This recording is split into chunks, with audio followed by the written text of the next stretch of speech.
What is going on, ladies and gentlemen? At the range with this little tiny baby gun. It is a Ruger LCP chambered in 22LR. Oh, safety.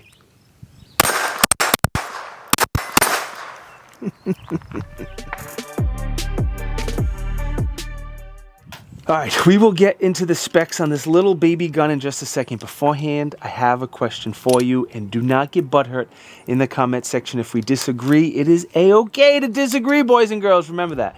Would you trust your life to a 22LR? Would you carry a 22LR? My opinion is carry the largest gun that you can accurately get hits on target without missing a million rounds.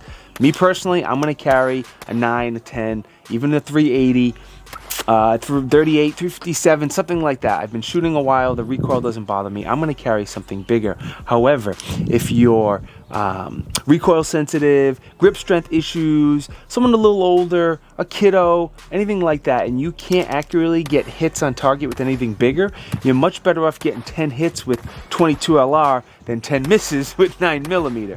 So if you are just recoil sensitive, keep on training, work your way up to 9mm, because I don't think 22LR is ideal. With that said, I wouldn't want to get shot with one, of course.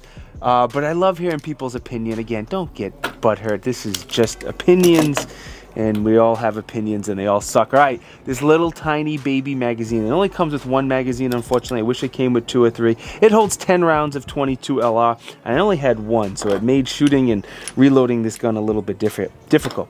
The gun does have a magazine disconnect. So again, the type of gun it is and who it's designed for, I'm okay that it has a magazine disconnect. I personally would be hesitant to carry a gun with a magazine disconnect. What that means, even if you have a round in the chamber, if the magazine is not in or not seated all of the way, that trigger is not going to work. It's going to be a dead trigger until that magazine is seated all the way in. That's just the way it is. A lot of guns like this have it. Now the grip is like a nylon polymer type grip. The texture on it is quite good, actually. It feels really good. The shape of the grip is good as well. It's just a very, very small grip. If you have huge hands, very, very big hands, this may not be the gun for you. You may want to get something a little bit bigger. Plenty of guns that are larger that shoot 22LR. You know, this is designed to be a pocket gun, a pocketbook gun, a backup gun, something like that. So keep in mind, it's good, it's reliable. It's just a very, very small gun. The controls are also very, very small as well, like the magazine release, the slide stop, the safety, all that stuff is very small. They're all done nicely. They're just very, very small. So the magazine release is fairly easy to reach. With these really small guns, you're going to make sure you get your other fingers out of the way so you don't stop that magazine from coming out. When you do get your fingers out of the way and you push that magazine release, it shoots the magazine out with a good amount of force. Now, before we get into the trigger and the light rack system, because that's one of the more unique features of this gun, I got to thank Natchez, biggest supporter of the Tiberious Gibb channel. They have you covered for all of your cool guy outdoor, pew-pew camping, hunting, fishing, optics, all that good stuff. They have you covered. I also want to thank the Elite Indoor Gun Range. Elite is a local country club here in Southern Rhode Island. They are a great supporter of this channel. They've been supporting this channel for years, like back when I only had 1,000 subs. This gun is available in the rental bay at the Elite Indoor Gun Range. So if you want to go and rent this gun and get some of my DNA on you, you can go and do so. All right, the trigger. Man, what a bad joke. The trigger is exactly what I would expect with a really, really small pocket gun. It's okay. It's not bad. If you're a trigger snob, you may not like it, but it's fine. Oh, safety's on. It's fine. There's a little bit of take up, solid wall. It's a pretty heavy trigger. It's a long reset, but it's made for close-up and personal shooting. This is not a gun that most people are going to shoot, 50 to 100 yards. No, I don't think my skills will allow me to. It's up close and personal gun. So the trigger's fine. It doesn't bother me. But let's take that break. You can see the trigger up close and personal, and you can decide what you think about it.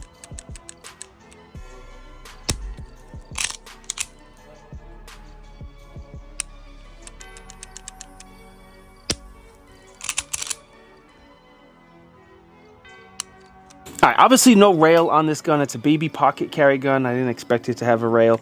The safety and the slide release I'm going to combine into one. They work fine, but they're just, again, small gun, small control. So the safety, you don't sweep down, you actually sweep forward. So it's a little bit different, but not hard, tactile, audible, it's cool. I normally use the slide stop as a release. With this gun and the button being so small, I would probably recommend you come over the top and rack the slide, but get out there, train, play with it, figure it out. Speaking of the slide is an alloy steel, has a black oxide finish, if I could speak. The serrations are actually pretty good. They're pretty deep. They lean forward. The last serration in the rear sticks out much further and deeper than the rest of the serration, so it makes it a little easier to get a purchase on it. And Ruger calls it a light rack system. So between the very light recoil spring and the solid serrations, it is one of the easiest slides to rack out of any gun I've ever felt. Like the Smith & Wesson system, the Smith & Wesson EZ system is very, very easy. The SIG 365 and 380 is very easy, but this is just another level. Anyone with grip strength issues is really going to appreciate how easy it is to rack the slide. The sights on these guns are very, very basic. They're built in. You can't replace them. They're definitely not going to get snagged on anything, and that's why they're so low profile, but they're a little hard to pick up. Especially, I don't personally like a blacked out front sight. Your eyes may pick it up better than mine. If this was my gun to keep, I definitely would get a little bit of silver Sharpie or something and put a white dot on the front to help my eye focus on something. But with that said, we were shooting between 10 and 20 yards. We did mostly shooting steel, and I got mostly hits, and it didn't slow me down, but I just don't love blacked out front sights. It is a hammer fired gun, not a striker fired gun if you care. In the back here, you'll see the little hammer built into it, nothing exposed. Now the dimensions. It's a really, really small gun. Let me pull up the dimensions here. Yeah, 5x4 by less than an inch. Only weighs 11 ounces and comes in sub $400. So it's a good, reliable, affordable, very, very small gun that we've been saying, pocket carry, pocketbook, backup, stuff like that.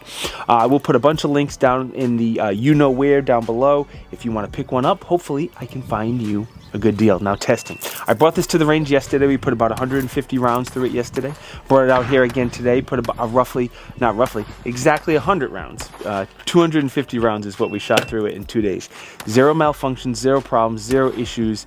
Didn't have any. It took a little while with one magazine. That was the only problem. But as far as it firing, there was no issues there.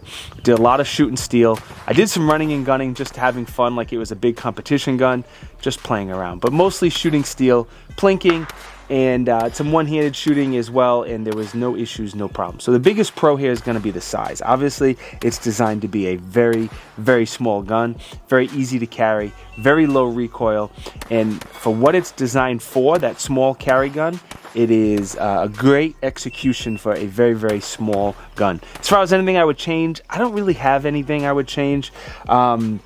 Again, I personally wouldn't carry a 22LR for self-defense, but it's a free-ish country, so you do you. The Ruger LCPs are typically very reliable, so I wouldn't be against carrying a Ruger LCP, but I'm just addicted to my SIGs and my Shadow system, so I can't switch over from them. Overall, great choice for the categories we mentioned: kiddos, recoil sensitive, ladies, grip strength issues, any of those things. It definitely should be on your list and be considered. It'd be great if you can get your hands on it and see how it feels, or any really small gun, if you can get your hands on it and see how it feels before you make a purchase, because if you have really big hands, it's a really, really small gun, and it didn't affect me shooting, but someone who's not as experienced with shooting may have a little bit of issues with it. All right, before you guys go, again, I want to thank Natchez. They are the biggest supporter to the Tiberious Gift channel. They're always hooking me up with stuff, ammo. If it wasn't for them, this channel wouldn't run as smoothly as it does. I gotta thank Elite again. Elite is the local gun tree club. This gun is available in their rental bay at the Elite Indoor Gun Range, and they have been a huge supporter of mine as well since the channel started, so thank you to both of them. There's links down below if you want to see if I can find you a good deal on this Pew Pew blaster. All right, most important, boys and girls, thank you guys for watching. It is truly appreciate it. If you think I deserve it, like, comment, subscribe, especially subscribe. That really helps me out. I appreciate it. Santa says thank you. I may go shoot this a little bit more because it's a fun little gun to shoot, and I'll see you guys next time.